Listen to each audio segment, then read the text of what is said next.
प्रेम से बोलिए पवन पुत्र हनुमान की जय। आज आप सभी सुनेंगे मंगलवार व्रत में सुनी जाने वाली संपूर्ण व्रत कथा एक साथ। ये बात उस समय की है जब लंका में महाबलशाली मेघनाथ के साथ बड़ा ही भीषण युद्ध चला। अंततः मेघनाथ मारा गया। रावण जो अब तक मद में चूर था, राम सेना खास तौर पर लक्ष्मण का पराक्रम सुनकर थोड़ा तनाव में आ गया। रावण को कुछ दुखी देखकर रावण की मां केकसी ने उसके पाताल में बसे दो भैया अहिरावण और महिरावण की याद दिलाई। रावण को याद आया कि यह दोनों तो उसके बचपन के मित्र रहे हैं। लंका का राजा बनने के बाद उनकी सुध ही नहीं ले रही थी। रावण यह भली प्रकार जानता था कि अहिरावण व महिरावण तंत्र मंत्र के महापंडित, जादू टोने के धनी और माँ कामाक्षी के परम भक्त है। रावण ने उन्हें बुला भेजा और कहा कि वह अपने छल बल कौशल से श्री राम व लक्ष्मण का सफाया कर दे। यह बात दूतों के जरिए विभीषण को पता लग गई। युद्ध में अहिरावण व महिरावण जैसे परम मायावी के शामिल होने से विभीषण चिंता में पड़ गए। विभीषण को लगा कि भगवान श्री राम और लक्ष्मण जी की सुरक्षा व्यवस्था कड़ी करनी पड़ेगी। बहुत सोच विचार करके उन्हें लगा कि इसका जिम्मा हनुमान जी को ही सौंप देना चाहिए। राम लक्ष्मण जी का कुटिया लंका में सुबेल पर्वत पर बना हुआ था। हनुमान जी ने भगवान श्री राम की कुटिया के चारों ओर एक सुरक्षा का कवच खींच दिया था। कोई जादू टोना, तंत्र मंत्र का असर या मायावी राक्षस इसके भीतर नहीं घुस सकते थे। अहिरावण और महिरावण श्री राम और लक्ष्मण जी को मारने उनकी कुटिया तक पहुंचे, पर इस सुरक्षा घेरे के आगे उनकी एक ना चली, वह असफल रहे। ऐसे में उन्होंने एक चाल चली। अहिरावण विभीषण का रूप धर के कुटिया में घुस गया। राम और लक्ष्मण पत्थर के सपाट शिलाओं पर गहरी नींद से सो रहे थे। दोनों राक्षस ने बिना आहट के दोनों भाई भगवान राम और लक्ष्मण जी को उठा लिया और अपने निवास पाताल की ओर लेकर चल दिए। विभीषण लगातार सतर्क थे। उन्हें कुछ देर में ही पता चल गया कि कोई अनहोनी घट चुकी है। विभीषण को अहिरावण पर शक था। उन्हें राम लक्ष्मण की जान की चिंता बहुत सताने लगी।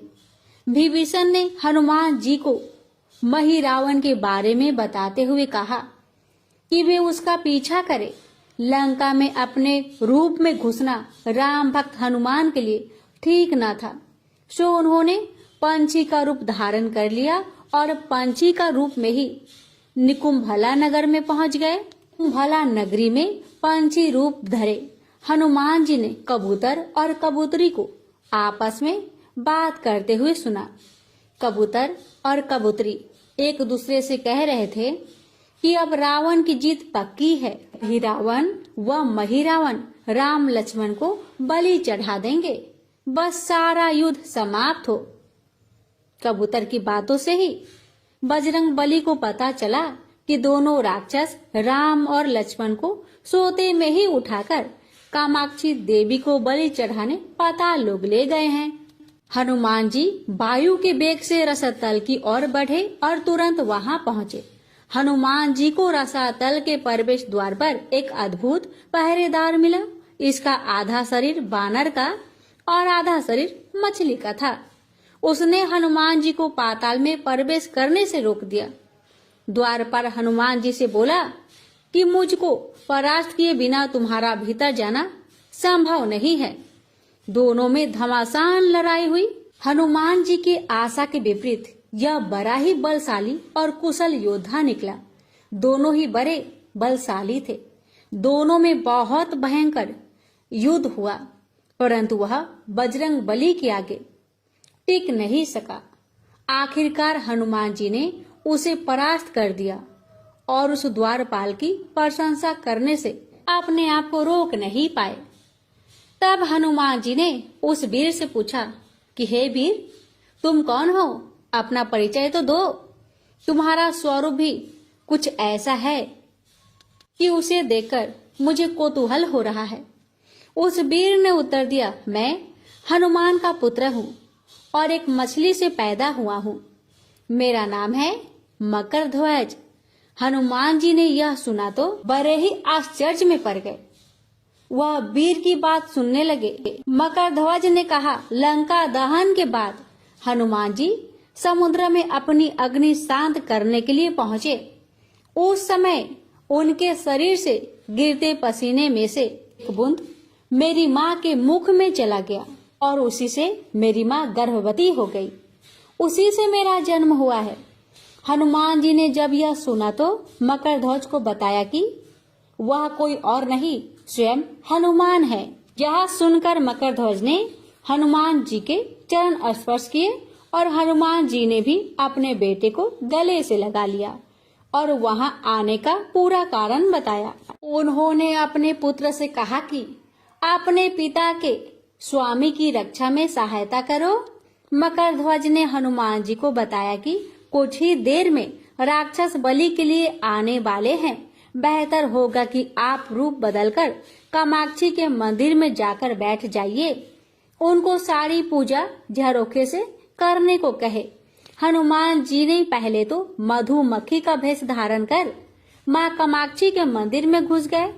हनुमान जी ने माँ कामाक्षी को नमस्कार कर सफलता की कामना की और फिर पूछा, हे माँ, क्या आप वास्तव में श्री राम जी और लक्ष्मण जी की बलि चाहती हैं? हनुमान जी के इस प्रश्न पर माँ कामाक्षी ने उत्तर दिया कि नहीं, मैं तो दुष्ट अहिरावण व महिरावण की बलि चाहती हूँ। यह दोनों मेरे भक्त तो है पर अधर्मी और अत्याचारी भी है। आप अपने प्रयत्न करो, सफल रहोगे। मंदिर में 5 दीप जल रहे हैं, अलग अलग दिशाओं और स्थान पर। माँ ने कहा, यह दीप अहिरावण ने मेरी प्रसन्नता के लिए जलाए हैं। जिस दिन इस 5 दीपक को एक साथ ही बुझा दिया जाएगा, उस दिन इन दोनों राक्षस का अंत सुनिश्चित हो जाएगा। इस बीच गाजे बाजे का शोर सुनाई पड़ने लगा। अहिरावण महिरावण बलि चढ़ाने के लिए आ रहे थे। हनुमान जी ने अब माँ कामाक्षी का रूप धरा। जब अहिरावण और महिरावण मंदिर में प्रवेश करने ही वाले थे कि हनुमान जी का महिला स्वर गूंजा। हनुमान जी बोले, मैं कामाक्षी देवी हूँ और आज मेरी पूजा झरोखे से करो। झरोखे से पूजा आरंभ हुई। ढेर सारा चढ़ावा माँ कामाक्षी को झरोखे से चढ़ाया जाने लगा। अंत में बंधन बलि के रूप में राम लक्ष्मण जी को उसी में डाला गया। दोनों बंधन में बेहोश थे। हनुमान जी ने तुरंत उन्हें बंधन मुक्त किया।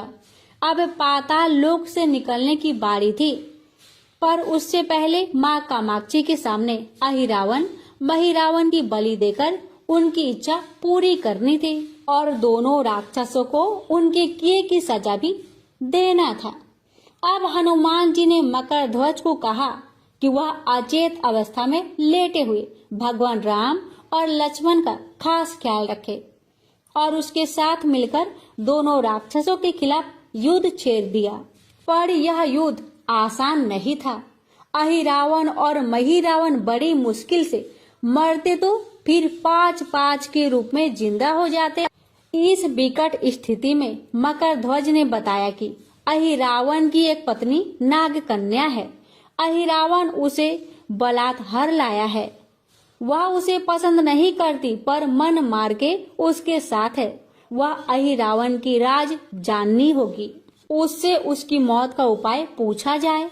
अब उसके पास जाए और सहायता मांगे।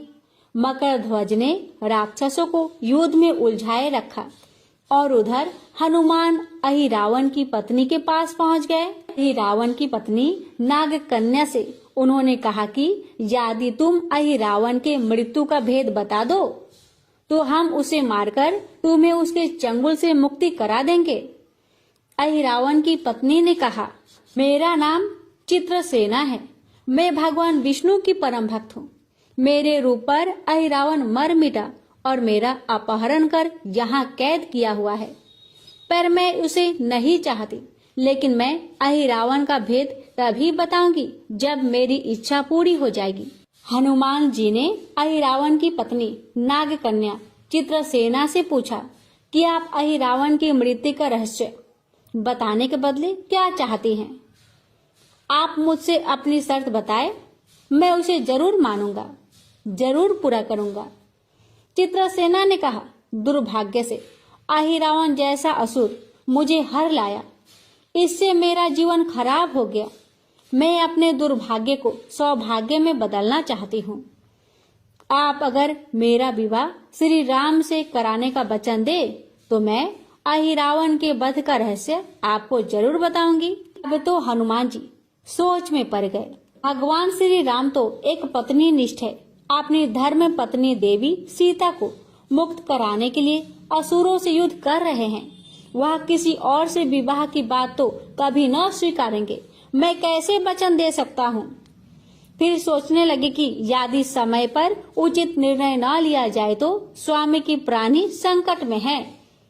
असमंजस की स्थिति में बेचैन हनुमान जी ने ऐसी राह निकाली कि सांप भी मर जाए और लाठी भी न टूटे।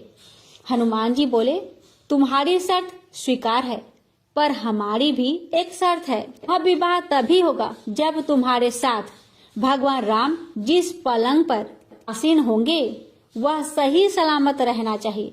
यदि वह टूटा तो इसे अपशकुन मानकर वचन से पीछे हट जाऊंगा। जब महाकाय अहिरावण के बैठने से पलंग नहीं टूटा तो भला श्री राम के बैठने से कैसे टूटेगा? यह सोचकर चित्रसेना तैयार हो गई। उसने अहिरावण समेत सभी राक्षसों के अंत का सारा भेद बता दिया। चित्रसेना ने कहा, दोनों राक्षसों के बचपन की बात है। इन दोनों के कुछ शरारती राक्षस मित्र ने कहीं से एक भ्रामरी को पकड़ लिया। मनोरंजन के लिए वे उसे भ्रामरी को बार बार कांटों से छेद रहे थे। भ्रामरी साधारण भ्रामरी न थी, वह भी बहुत मायावी थी, किंतु किसी कारण बस वह पकड़ में आ गई थी। भ्रामरी की पीड़ा सुनकर अहिरावण और महिरावण को दया आ गई और अपने मित्रों से लड़कर उसे छुड़ा दिया। मायावी भ्रामरी का पति भी अपने पत्नी की पीड़ा सुनकर आया था और अपनी पत्नी की मुक्ति से प्रसन्न होकर उस भौरे ने वचन दिया था कि तुम्हारे उपकार का बदला हम सभी भ्रमर जाति मिलकर चुकाएंगे। ये भौरे अधिकतर उसके शयन कक्ष के पास रहते हैं। ये सब बड़ी भारी संख्या में हैं। दोनों राक्षसों को जब भी मारने का प्रयास हुआ है और ये मरने को हो जाते हैं, तब भ्रमर उनके मुख में एक बूंद अमृत का डाल देते हैं। उस अमृत के कारण ये दोनों राक्षस मरकर भी जिंदा हो जाया करते हैं। इनके कई कई रूप उसी अमृत के कारण हैं। इन्हें जितनी बार फिर से जीवित किया जाता है, उनके उतने नए रूप बन जाते हैं। इसलिए आपको पहले इस भौरों को मारना होगा। हनुमान जी रहस्य जानकर लौटे, पर ध्वज ने अहिरावण को युद्ध में उलझा रखा था, तो हनुमान जी ने भौरों का खात्मा शुरू किया। वे आखिर हनुमान जी के सामने कहाँ तक टिकते। जब सारे भ्रमर खत्म हो गए और केवल एक बचा तो वह हनुमान जी के चरणों में लौट गया। उसने हनुमान जी से प्राण रक्षा की याचना की। हनुमान जी पसीज गए। उन्होंने उसे क्षमा करते हुए एक काम सौंपा। हनुमान जी बोले, मैं तुम्हें प्राण दान देता हूँ, पर एक शर्त पर कि तुम यहाँ से तुरंत चले जाओगे और अहिरावण की पत्नी के पलंग की पार्टी में घुसकर जल्दी से जल्दी उसे पूरी तरह खोखला बना दोगे। और तत्काल चित्रसेना की पलंग की पार्टी में घुसने के लिए प्रस्थान कर गया। और अहिरावण और महिरावण को अपने चमत्कार के लुप्त होने से बहुत अचरज हुआ और उन्होंने मायावी युद्ध जारी रखा। भ्रमरों को हनुमान जी ने समाप्त कर दिया। फिर भी हनुमान जी के हाथों अहिरावण और महिरावण का अंत नहीं हो पा रहा था, यह देखकर हनुमान जी कुछ चिंतित हुए। फिर उन्हें कामाक्षी देवी का वचन याद आया। देवी ने बताया था कि अहिरावण की सिद्धि है कि जब पांचों दीपकों को एक साथ बुझाएंगे तभी वे नए नए रूप धारण करने में असमर्थ होगा और उसका वध हो सकेगा। हनुमान जी ने तत्काल पंचमुखी रूप धारण कर लिए। उत्तर दिशा में वाराह मुख, दक्षिण दिशा में नरसिंह मुख, पश्चिम में गरुड़ मुख, आकाश की ओर हयग्रीव मुख एवं पूर्व दिशा में हनुमान जी का मुख। उसके बाद हनुमान जी ने अपने पांचों मुख द्वारा एक साथ पांचों दीपक को बुझा दिए। अब उनके बार बार पैदा होने और लंबे समय तक जिंदा रहने की सारी आकांक्षाएं समाप्त हो गई। अब हनुमान जी के हाथों से महिरावण और अहिरावण दोनों मारे गए। इसके बाद उन्होंने श्री राम और लक्ष्मण जी की मूर्छा दूर करने के लिए उपाय किए। दोनों भाई होश में आ गए। चित्रसेना भी वहां आ गई थी। हनुमान जी ने कहा, प्रभु अब आप अहिरावण और महिरावण के छल और बंधन से मुक्त हुए, पर इसके लिए हमें इस नाग कन्या की सहायता लेनी पड़ी थी। अहिरावण इसे बलपूर्वक उठा लाया था। वह आपसे विवाह करना चाहती है। कृपया उससे विवाह कर अपने साथ ले चले, इससे उसे भी मुक्ति मिल जाएगी। श्री राम हनुमान जी की बात सुनकर चकरा गए। इससे पहले कि वह कुछ कह पाते, हनुमान जी ने ही कह दिया, भगवान आप तो मुक्तिदाता है। रावण को मारने का भेद इसी ने बताया है। इसके बिना हम उसे मारकर आपको बचाने में सफल ना हो पाते। कृपा निधान इसे भी मुक्ति मिलनी चाहिए। परंतु आप चिंता ना करें, हम सबका जीवन बचाने वाले के प्रति बस इतना ही कीजिए कि आप बस इस पलंग पर बैठिए, बाकी का काम मैं संपन्न करवाता हूँ। हनुमान जी इतनी तेजी से सारे कार्य करते जा रहे थे कि इससे भी राम जी और लक्ष्मण जी दोनों चिंता में पड़ गए।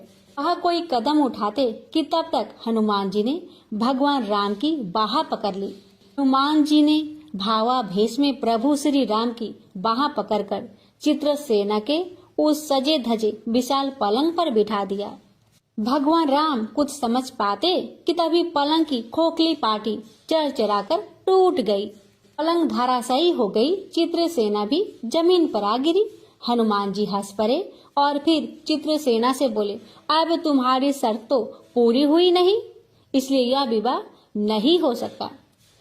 तुम मुक्त हो और हम तुम्हें तुम्हारे लोग भेजने का प्रबंध करते हैं। अब तो चित्रसेना समझ गई कि उसके साथ छल हुआ है। उसने कहा कि उसके साथ छल हुआ है। मर्यादा पुरुषोत्तम के सेवक उनके सामने किसी के साथ छल करे, ये तो बहुत ही अनुचित है। मैं हनुमान को श्राप दूंगी। चित्रसेना ने हनुमान जी को श्राप देने ही जा रही थी। श्री राम का सम्मोहन भंग हुआ। वह इस पूरे नाटक को समझ गए। उन्होंने चित्रसेना को समझाया, मैंने एक पत्नी धर्म से बंधे होने का संकल्प लिया है, इसलिए हनुमान जी को यह करना पड़ा। उन्हें क्षमा कर दो। क्रोधित चित्रसेना तो उनसे विवाह करने की जिद पकड़ी बैठी थी। श्री राम ने कहा, मैं जब द्वारपर में श्री कृष्ण अवतार लूंगा तब तुम्हें सत्यभामा के रूप में अपनी पटरानी बनाऊंगा। इससे वह मान गई। हनुमान जी ने चित्रसेना को उसके पिता के पास पहुंचा दिया। चित्रसेना को प्रभु ने अगले जन्म में पत्नी बनाने का वरदान दिया था। भगवान विष्णु की पत्नी बनने की चाह में उसने स्वयं को अग्नि में भस्म कर लिया। श्री राम और लक्ष्मण मकर ध्वज और हनुमान जी सहित वापस लंका में सुबेल पर्वत पर लौट आए। प्यारे भक्तों, ये थी पंचमुखी हनुमान जी की पावन कथा। इस कथा के श्रवण मात्र से ही हर मनोकामना अवश्य पूरी हो जाती है। अब सुनिए भगवान राम की महिमा की कथा। यह कहानी कुबाजी महाराज की है, जिनका नाम उनके गुरुदेव द्वारा केवल राम जी रखा गया था। वे एक कुम्हार थे। उन्होंने श्री कृष्णदास पायहारी जी के सत्संग में जाना शुरू किया और उन्हें सतगुरु रूप में वरण किया। जाति से वे कुम्हार थे, लेकिन उनकी स्थिति महान संतों के समान हो गई थी। वे संतों की सेवा में लीन रहते थे। उन्होंने समझ लिया कि संत सेवा ही भगवत कृपा का मुख्य साधन है। यदि संतों की आराधना की जाए तो भगवान को प्राप्त करना सहज हो जाता है। कोई भी वैष्णव या संत उनके घर आता तो वे उनका आदर पूर्वक सत्कार करते। उनके घर में साधु संतों का आना जाना लगा रहता था। वे महीने में केवल 30 बर्तन बनाते थे और उनमें से रोज केवल एक ही बेचते थे। इस सीमित कमाई से ही वे अपने परिवार का भरण पोषण करते और शेष धन से संत सेवा करते थे। वे अधिक बर्तन इसलिए नहीं बनाते थे क्योंकि उनका मत था कि यदि हम अधिक व्यापार और सांसारिक गतिविधियों में उलझ जाएंगे तो हमारा मन आंतरिक भजन में नहीं लगेगा। एक दिन उनके घर में बहुत से संतों की मंडली आई, किंतु उनके घर में संत सेवा के लिए कोई व्यवस्था नहीं थी। उन्होंने पत्नी से कहा, अब हमें किसी से उधार लेना पड़ेगा। संत आए हैं और वे भूखे नहीं रह सकते। वे ये भी कर सकते हैं कि संतों से हाथ जोड़कर विनम्रता पूर्वक कह देते कि उनके पास भोजन की व्यवस्था नहीं है, लेकिन उनके प्रेमी हृदय ने यह स्वीकार नहीं किया। उन्होंने सोचा संतों की सेवा के लिए ऋण भी लेना पड़े तो कोई दोष नहीं। वे एक महाजन के पास गए और कहा, हमारे घर 20-25 संत आए हैं, उनके लिए भोजन सामग्री चाहिए, कृपया हमें उधार दीजिए, हम धीरे धीरे इसे चुका देंगे। अधिकांश महाजनों ने यह कहकर मना कर दिया कि यह गरीब आदमी है, इसे उधार देने का कोई लाभ नहीं। लेकिन एक चतुर महाजन ने कहा, यदि तुम मेरा एक काम कर दो तो जितनी भी सामग्री चाहिए मैं दे सकता हूं। कुबा जी महाराज ने पूछा, आपका क्या काम है? महाराज ने कहा, हमारे कुएं की खुदाई का काम रुका हुआ है, यदि तुम उसे पूरा कर सको तो मैं तुम्हें संत सेवा के लिए सामग्री दे दूंगा। यह सुनकर कुबा जी महाराज ने खुश होते हुए सहमति दे दी। कुबा जी ने संतों की सेवा के लिए उधार लेना भी स्वीकार कर लिया। वे भक्तों की सेवा में इतने तन्मय थे कि उन्होंने सेवा की सामग्री ली और संतों की सेवा की। उनकी पत्नी भी इस सेवा में सहभागी बनी। फिर वे दोनों तय किया हुआ कार्य करने के लिए वापस आए। वे खुदाई करते हुए हर फावड़े के साथ राम नाम का उच्चारण करते। पत्नी मिट्टी बाहर फेंकती और वे वापस में भी ईश्वर के नाम लेकर ही संवाद करते। उन्हें मेहनत करता देखकर महाजन को तो आनंद हो गया। वह सोचने लगा कि थोड़ी सामग्री देकर उसने बहुत बड़ा कार्य करवा लिया। जैसे जैसे फावड़ा चलता, केवल राम जी सिया राम कहते मिट्टी निकालकर तसले में रखते और संकेत में अपनी पत्नी से कहते, सियाराम अर्थात उठाओ। फिर वे कहते सियाराम और वह मिट्टी उठाती। इस प्रकार वे दोनों एक एक कदम आगे बढ़ते। अब वे कुआं खोदने में तत्लीन हो गए।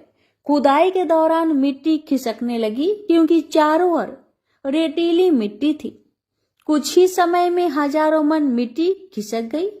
कुआं गहरा हो चुका था और अब बस पानी निकलने की ही देरी थी कि अचानक ऊपर की पहाड़ी धंस गई और केवल राम जी मिट्टी के नीचे दब गए। मिट्टी इतनी तेजी से गिरी कि चारों ओर बस धूल ही धूल थी। अब किसी को भी यह संभव नहीं लग रहा था कि वे जीवित बचेंगे। उनकी पत्नी को समझाया गया कि अब कुछ भी संभव नहीं, लेकिन वे धैर्यवान थी। उन्होंने इसे प्रभु की इच्छा और अपने पारवंद का फल माना। 1 महीने तक कोई भी उस स्थान के पास नहीं गया क्योंकि यह एक बहुत ही दुखद घटना थी। 1 महीना बीत गया और तभी उधर से गुजरने वाले कुछ लोगों ने अचानक नाम ध्वनि सुनी, सिया राम सिया राम सिया राम। यह ध्वनि अत्यंत आनंदमय थी। जो भी उस स्थान के पास गया वह इस ध्वनि को सुनकर रोमांचित हो उठा। यह कोई साधारण ध्वनि नहीं थी, यह गहन आध्यात्मिक ऊर्जा से भरी हुई थी। यात्रियों ने यह भी सुना कि सिर्फ नाम ही नहीं बल्कि मृदंग और करताल की ध्वनि भी आ रही थी। उसी समय उधर से एक राजा गुजरा जिसने भीड़ देखकर पूछा कि यहाँ क्या हो रहा है। लोगों ने बताया कि यह स्थान वह है जहाँ केवल राम जी कुआं खोद रहे थे और मिट्टी के नीचे दब गए थे। राजा ने यह सुनते ही आदेश दिया कि तत्काल खुदाई करवाई जाए। लोगों ने कहा कि इतनी गहरी मिट्टी के नीचे कोई जीवित कैसे रह सकता है, लेकिन नाम ध्वनि स्पष्ट रूप से सुनाई दे रही थी। जब मिट्टी हटानी शुरू की गई तो एक गुफा जैसी संरचना दिखाई दी। प्रभु की कृपा देखिए, जहाँ केवल राम जी बैठे थे वहां मिट्टी नीचे तक नहीं गिरी थी बल्कि ऊपर ही रुक गई थी। यह चमत्कार था। जब सभी ने देखा तो पाया कि केवल राम जी आरामदायक मुद्रा में बैठे हुए थे और जोर जोर से सिया राम का नाम जप रहे थे। उनके पास सुंदर पात्र में भोजन रखा था और जल भी रखा था। प्रश्न यह था कि यह भोजन और जल वहां कैसे पहुंचा। सोचिए, यदि किसी लिफ्ट में बिजली चली जाए तो कितनी घबराहट होती है। लेकिन यह भक्त तो एक गहरे कुएं में बैठे थे और न केवल जीवित थे बल्कि पूर्णतः आनंद मग्न भी थे। यह उनकी अटूट भक्ति और प्रभु के नाम पर दृढ़ विश्वास का परिणाम था। यह नाम जप का प्रभाव था कि उन्होंने किसी भी प्रकार की घबराहट महसूस नहीं की।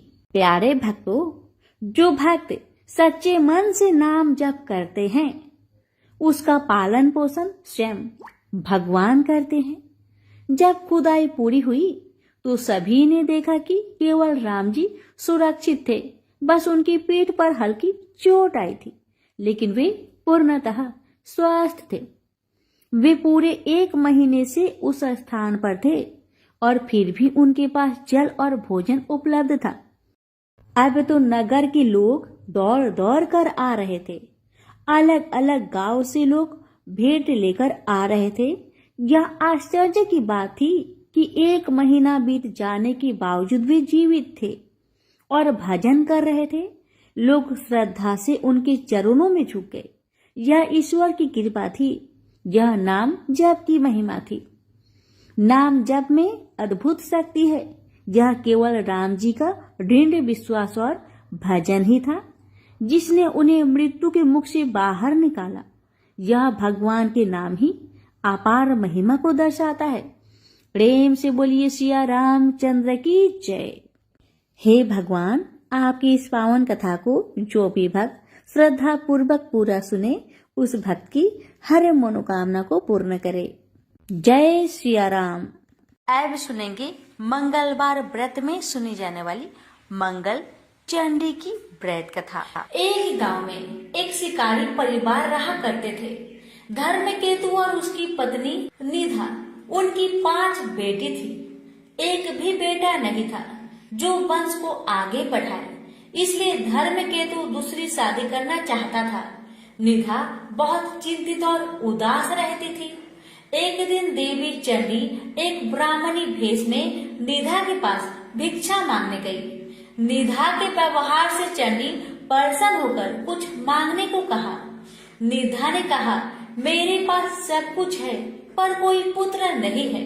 चंडी के आशीर्वाद से उसे पुत्र की प्राप्ति हुई। नाम कालकेतु था। बड़ा ही वीर था। बड़ा हुआ उसका शादी फुलेरा से हुआ। वह सुशील लड़की थी।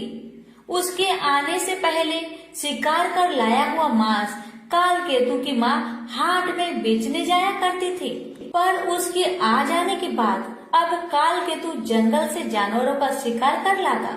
फुलेरा उसके मांस, छाल, दांत आदि को हाट में बेचने जाया करती थी।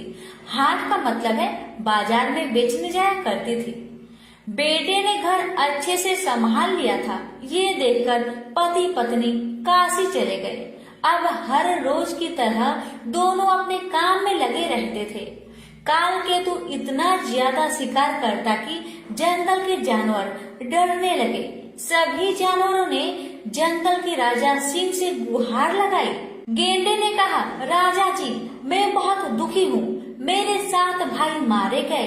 हिरनी ने कहा, मैं पतिहीन हो गई हूँ, जीवन बहुत पीड़ा दे रही है, मौत भी नहीं आ रही है। बंदर ने कहा, मैं वंश विहीन हो गया हूँ, काल केतु मेरे बच्चों को बांधकर बेच दिया। इसी तरह सभी जानवरों ने अपनी पीड़ा को राजा के सामने रखा। उन्होंने कहा, हम लोग आपके राज्य से कहीं और चले जाएंगे। सिंह राजा ने कहा, आप लोग नहीं डरे, मैं स्वयं काल केतु से लड़कर आप लोगों की रक्षा करूंगा। सिंह और काल केतु में युद्ध हुआ। सिंह भाग गया और काल केतु जीत गया। सभी जानवर अब देवी चंडी के पास पहुँचे और उनसे विनती किए, माँ, हमें काल केतु के हाथों से बचाओ, वह सभी जानवरों का शिकार कर रहा है, उससे छिपने का कोई जगह नहीं बचा है, हम कहाँ जाए माँ, हम क्या करें। तब चंडी माता ने सभी जानवरों को छुपा लिया और स्वयं एक सांप के रूप में बनकर जंगल के बीच में बैठ गई। उधर काल केतु जंगल में जानवरों का शिकार करने निकला तो उसे कोई जानवर नहीं मिला। वह चिंतित होने लगा। उसका जीवन तो बस जानवर पर ही टिका था। अब वे क्या खाएंगे और क्या पिएंगे। जंगल में उसे स्वर्ण गोधिका दिख गई, जो कि चंडी माता ने अपना वेश धारण करके बनाया था। स्वर्ण गोधिका का देखना अब शकुन माना जाता है, इसलिए काल केतु को गुस्सा आया और आगे बढ़ गया। उसने पूरी जंगल छान मारी पर कोई जानवर नहीं मिला। उसका दिन बिगड़ गया। आधे वक्त उसने फिर से स्वर्ण गोधिका को देखा। उसने उसे पकड़ लिया और गुस्से से कहा, आज तुम्हें ही जिंदा पकाकर खाऊंगा। जब काल केतु घर आया तो फुलेरा घर पर नहीं थी। पड़ोसी से पता चला वह बाजार गई है। काल केतु स्वर्ण गोधिका को रस्सी से बांधकर फुलेरा के पास पहुंचा। फुलेरा बोली, घर में खाने को कुछ नहीं है और ये बासी मांस कोई नहीं खरीद रहा है। काल केतु ने फुलेरा को पड़ोसी से शिवली फूल के बदले चावल उधार मांगने को कहा और कहा, घर पर स्वर्ण गोधिका है, उसे पका लेना। काल केतु बाजार में रहकर बासी मांस बेचने लगा और फुलेरा चावल लेकर घर पहुंची। घर में स्वर्ण गोधिका नहीं था, बल्कि एक 16 साल की सुंदर कन्या रस्सी से बंधी थी। फुलेरा उसे देखकर डर गई कि इतनी सुंदर कन्या यहाँ क्या कर रही है। उसने कहा, तुम कौन हो, यहाँ क्या कर रही हो। कन्या ने कहा, मैं ब्राह्मण कन्या हूँ, मैं जंगल बीच में बैठी थी तो तुम्हारे पति ने मुझे यहाँ लाया है। ये सुनकर उसे गुस्सा आया, ये सोचकर कि कहीं ये मेरी सौतन तो नहीं, पर शांत होकर बड़े प्यार से उसे काल केतु और अपना कष्टदायक जिंदगी के बारे में कहने लगी ताकि वह कन्या अपने घर चली जाए, पर कन्या मानने को तैयार नहीं हुई। फुलेरा काल केतु के पास बाजार पहुंची और बोली, आप किसे घर लाए हैं? एक सुंदर कन्या घर में है। काल केतु को विश्वास नहीं हुआ क्योंकि उसने एक स्वर्ण गोधिका रखी थी। वे दोनों तुरंत घर आए। काल केतु उसे देख हैरान हुआ और उसके बारे में पूछने लगा और बोला, यहाँ से चली जाओ। जब कन्या राजी नहीं हुई तो उसने अपना तीर धनुष निकाल लिया। उसकी बहादुरी देखकर कन्या ने कहा, मैं चंडी हूँ, तुम आज से शिकार करना छोड़ दो, मैं तुम्हें गुजरात का राजा बनाती हूँ। पर काल केतु को उसका यकीन नहीं हुआ। वह बोला, अगर तुम चंडी देवी हो तो तुम असली रूप में आओ। चंडी ने उसे महिष मर्दनी का रूप दिखाया। तब दोनों उनके चरण पर गिर गए। चंडी बोली, हर मंगलवार मेरी पूजा करो और लोगों में मेरी पूजा का प्रचार कराओ। चंडी उन्हें एक अंगूठी दी जिसका मूल्य 7 करोड़ था। फुलेरा बोली, माँ, गुजरात जंगल से भरा है, उसे काटने और शहर बनाने में ही सारा धन चला जाएगा। चंडी ने 7 सोने से भरा कलश दिया और वे कलश कैलाश पर्वत पर चली गई। काल केतु अंगूठी को बेचने के लिए शिव मुरारी के पास पहुंचा। वह काल केतु से हमेशा मांस उधार में लिया करता था, इसलिए उसे लगा कि काल केतु उधार का पैसा लेने आया है, वह अपनी पत्नी को बाहर भेजा और छिपकर सारी बातें सुनने लगा। काल केतु के कुछ बोलने से पहले ही उसकी पत्नी बोली, मुरारी घर पर नहीं है, उधार का पैसा कल दे देंगे। काल केतु बोला, आप पैसा कल दे देना, मैं तो ये अंगूठी तुड़वाने आया था, अब दूसरे दुकानदार के पास जाना पड़ेगा। इतना सुनकर मुरारी दौड़ते हुए आया और अंगूठी देखा और झूठ बोला कि ये अंगूठी पीतल का है। उसने सोचा झूठ बोलकर वह अंगूठी स्वयं हड़प लेगा। काल केतु ने सोचा कि अंगूठी देवी को ही लौटा देगा। रात में चंडी ने मुरारी को सपने में अंगूठी का उचित मूल्य देने को कहा। उसने दूसरे दिन काल केतु को 7 कोटि रुपए दिए। काल केतु गुजरात के जंगल को कटवाने के लिए मजदूर लगवाया। जंगल में बाघ के डर से मजदूर जंगल के अंदर जाने को तैयार नहीं हो रहे थे। तब काल केतु स्वयं जंगल जाकर बाघ से लड़ा और उसे मार डाला। जंगल काटकर गुजरात शहर बसाया गया, पर गुजरात राज्य में कोई प्रजा न थी। काल केतु ने चंडी से प्रार्थना की। तब उन्होंने इंद्रदेव तथा समुद्र की मदद से कलिंग राज्य में भारी बरसात करवाई। नद नदी में बाढ़ आ गई। लोग कलिंग से गुजरात भागकर आने लगे। इस तरह ब्राह्मण, कास्ट, मुस्लिम आदि अनेक जाति के लोग गुजरात में आकर रहने लगे। काल केतु राज्य को सही तरीके से चलाने के लिए अच्छी नीतियां बनाई। राज्य में एक व्यक्ति भालू दत्त भी रहता था। उसने मीठी मीठी बातें कहकर काल केतु के दरबार में ऊंची पद हासिल कर ली थी। उसने सभी को तंग कर रखा था। वह सभी के सामान ले जाता पर पैसा नहीं देता था। उसके अत्याचार से सभी लोगों ने काल केतु से उसकी शिकायत की। काल केतु ने उसे सजा दिया। भालू दत्त को यह सहन नहीं हुआ और वह कलिंग राजा के पास काल केतु की शिकायत करने गया। भालू दत्त कलिंग राज के दरबार में पहुंचकर राजा से कहने लगा कि आपके रहते कोई और दूसरा राजा शासन कैसे कर सकता है। कलिंग राज ने उससे पूछा, कौन है? यदि तुम सच कह रहे हो तो दिखाओ हमें। भालू दत्त ने कलिंग राज के दूत को ये सब दिखाया। कलिंग राज ने काल केतु पर आक्रमण किया। दोनों के बीच भीषण युद्ध हुआ, पर काल केतु हार गया। उसे काल कोठरी में डाल दिया गया। रात को चंडी देवी ने कलिंग राज को सपने में दर्शन दी और बताई कि काल केतु को मैंने गुजरात का राजा बनाया है, उसे आजाद कर दो। उसी समय कलिंग राजा दौड़ते हुए आए और काल केतु को आजाद करवाए और उसे गुजरात का राजा बना दिया। भालू दत्त को सजा मिली। काल केतु खुशी खुशी अपना जीवन राज्य चलाने लगा। प्रेम से बोलिए चंडी मैया की जय। अब सुनेंगे मंगलवार व्रत में सुनी जाने वाली मंगला गौरी माता जी की प्रेत कथा। इन सभी कथाओं को जो भक्त श्रद्धा और भक्ति के साथ पूरा सुनता है, उसकी हर मनोकामना अवश्य पूर्ण होती है। एक नगर में एक व्यापारी अपनी पत्नी के साथ सुखी से जीवन व्यतीत कर रहा था। उसे धन दौलत की कोई कमी नहीं थी और वह खुशहाल जिंदगी बिता रहा था। लेकिन उस व्यापारी को एक ही दुख था कि उसकी कोई संतान नहीं थी। इसलिए सारी सुख सुविधाएं होते हुए भी दोनों पति पत्नी खुश नहीं थे। दिन रात पूजा पाठ में लगे रहते थे, ये उम्मीद से क्या पता भगवान उनकी सुनी गोद भर दे। भगवान ने उनकी प्रार्थना सुनी भी। उनकी पूजा अर्चना करने के बाद उन्हें पुत्र का वरदान प्राप्त हुआ। लेकिन उसके जन्म के समय ज्योतिष ने कहा कि वह अल्पायु है और 16 साल के होते ही सांप के काटने से उसकी मृत्यु हो जाएगी। इस बात को जानने के बाद पति पत्नी और भी दुखी हो गए, लेकिन उन्होंने इसे ही अपना और पुत्र का भाग्य मान लिया। उन्होंने 16 साल की उम्र से पहले ही अपने बेटे का विवाह सुकन्या से कर दिया। इस कन्या की माता मां मंगला गौरी का व्रत किया करती थी और उसने अपनी पुत्री को भी विवाह के बाद सुखी जीवन के लिए माँ मंगला गौरी का व्रत रखने की सलाह दी थी।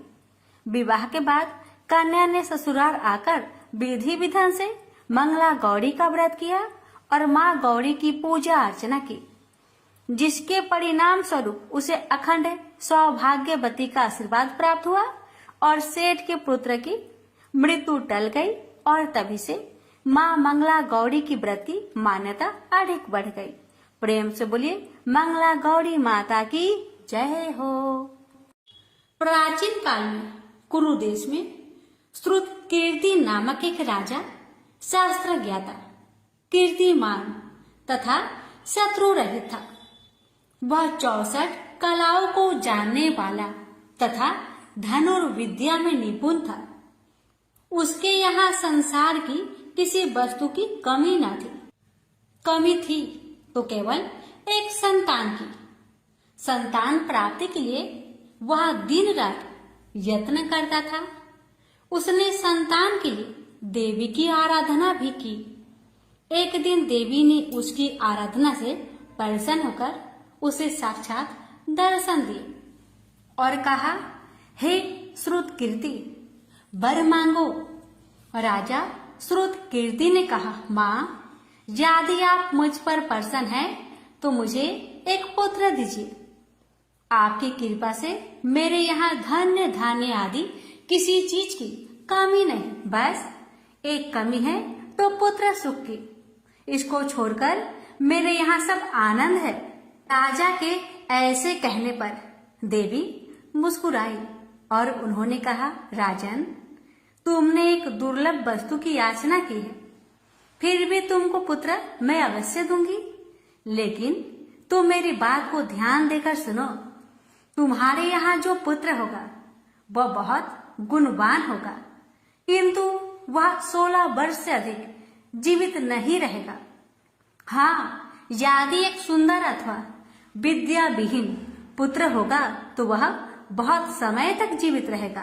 देवी की बात सुनकर राजा चिंता में पड़ गया और माता की बात अपनी पत्नी को बताया। कहा, हे रानी, माता रानी ने कहा है, अगर मैं गुणवान पुत्र का मांग करता हूँ तो वह 16 वर्ष तक जीवित रहेगा।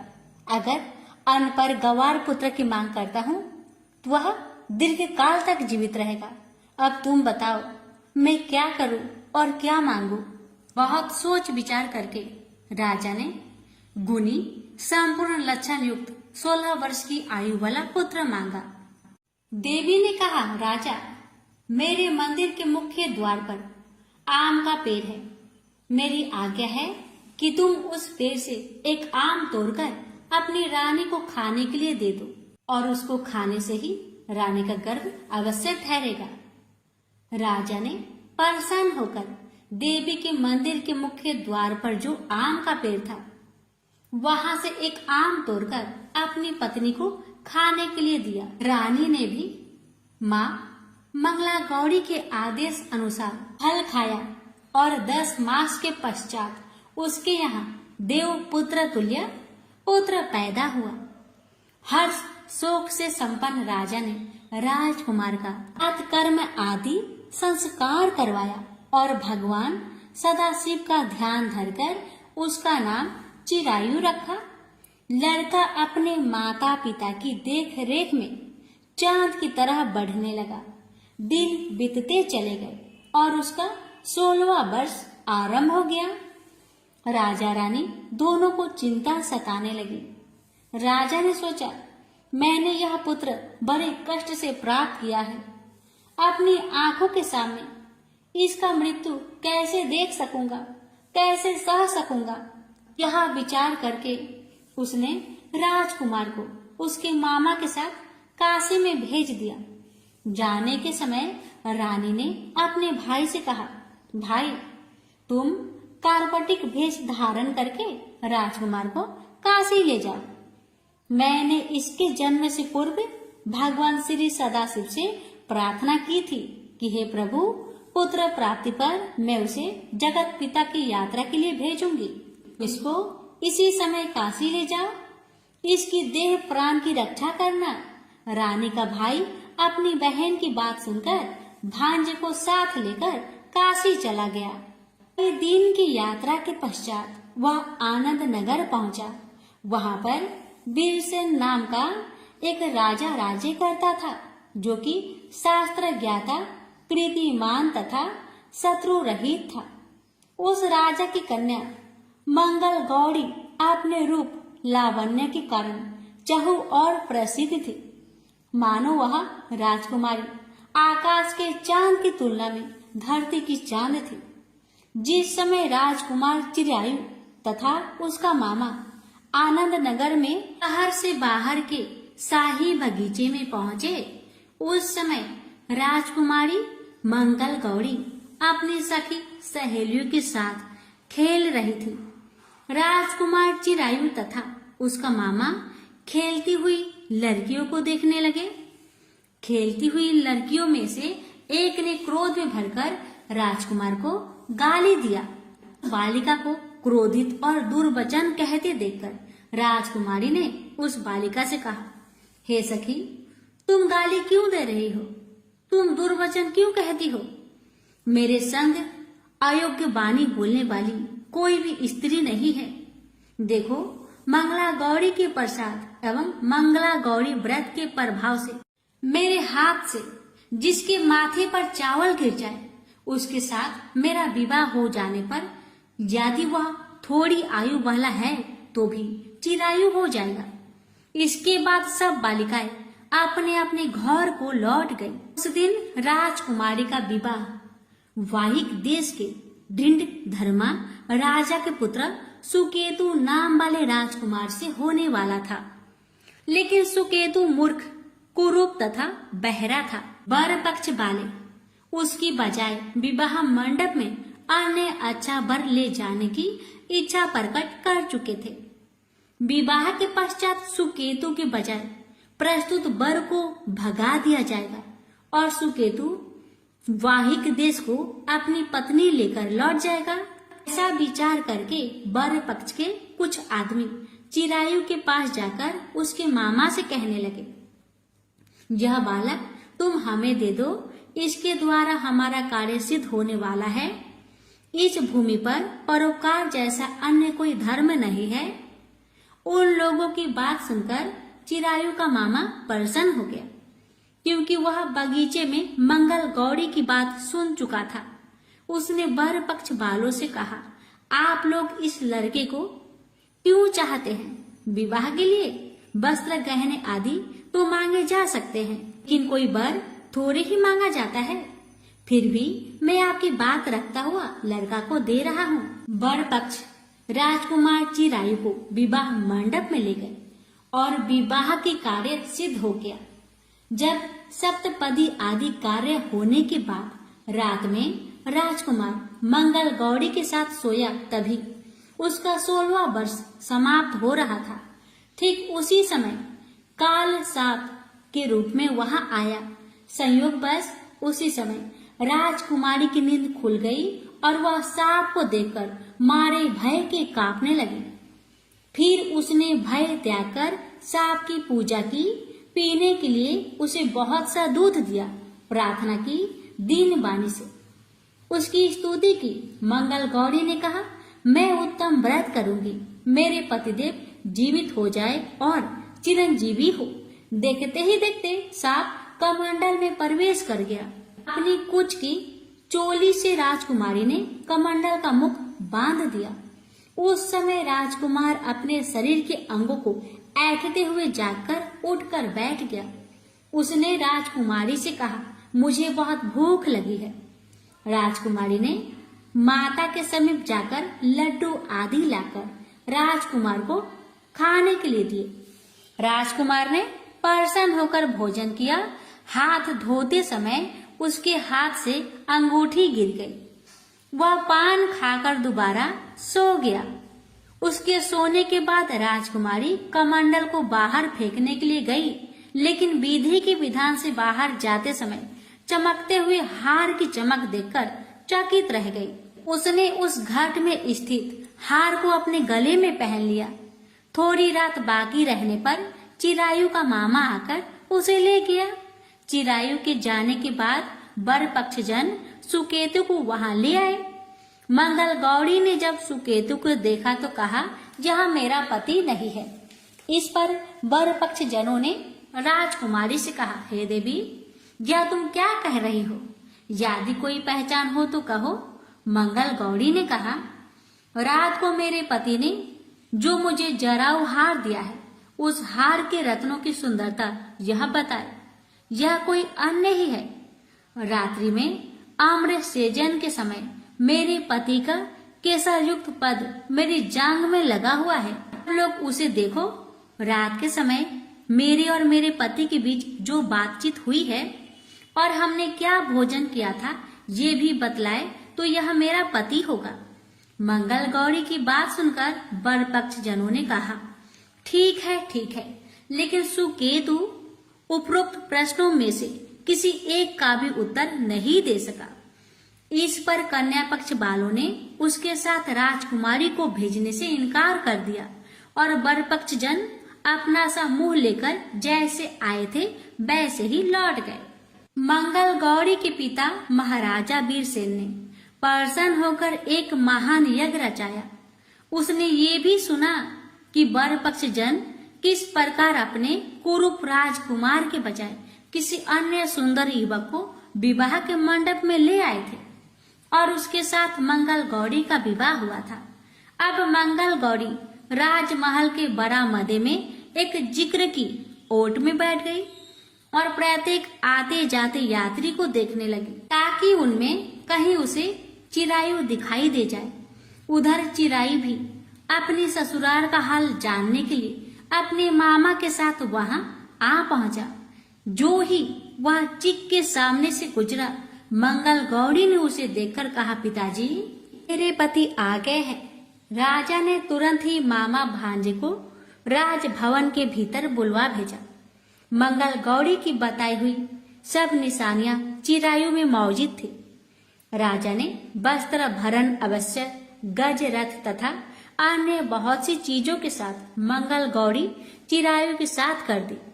उसके बाद चिरायु राजा वीरसेन से विदा होकर अपनी पत्नी एवं मामा के साथ कुल नंदन सेना सहित अपने नगर को गया।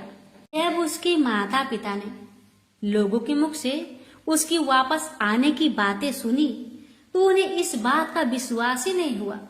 वे बड़े हैरान हो गए और सोचने लगे, लो, भाग्य के विपरीत कैसे हो सकता है। वह अभी यह सोच ही रहे थे कि राजकुमार चिरायु ने माता और पिता के चरणों में प्रणाम किया। माता ने उसका सिर चूमा और उसके आनंद का कोई परावर ना रहा। फिर उसने पुत्र वधू को अपनी गोद में बैठाकर उससे सारा हालचाल पूछा। मंगल गौरी ने उनको व्रत का महात्म्य तथा पिछला समस्त घटनाक्रम बतलाया। मंगला गौरी के कारण ही तभी से यह व्रत मंगल गौरी के नाम से प्रसिद्ध हुआ। जो कोई भी सुनेगा अथवा इसका कीर्तन करेगा उसके सभी मनोरथ सिद्ध हो जाएंगे। बोलिए, मंगला गौरी माता की जय हो।